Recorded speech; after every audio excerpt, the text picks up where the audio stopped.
Ləvəngi odunda, mən səbrin odunda yandım. Gün sakit başladı da ki, anam dedi, gəl ləvəngi bişirək.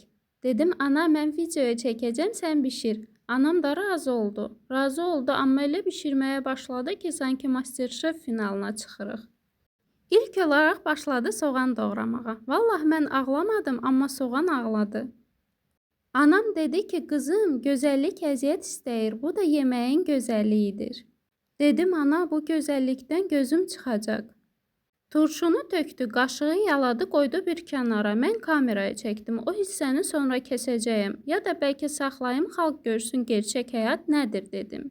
Sonra keçdi toyuğa. Ona elə bir əzizləyir, elə bir danışır ki, dedim, ana, o toyuqdur, ürəyindir, yoxsa nişanlın. Daha sonra keçdik qazmağa. Qatıq, yumurta, yağ, biraz da dualar. Anam qazanın dibinə qazmaq düzəldir. Mən də arxada dua edirəm ki, yanmasın. Çünki evə qonaq gələcəkdir. Telefonda isə YouTube, TikTok, Instagram. Plovu süzdü, buxar qalxdı. Evin içi spa mərkəzi kimi oldu. Ancaq lavanda yerinə soğan və düyü qoxusu var idi.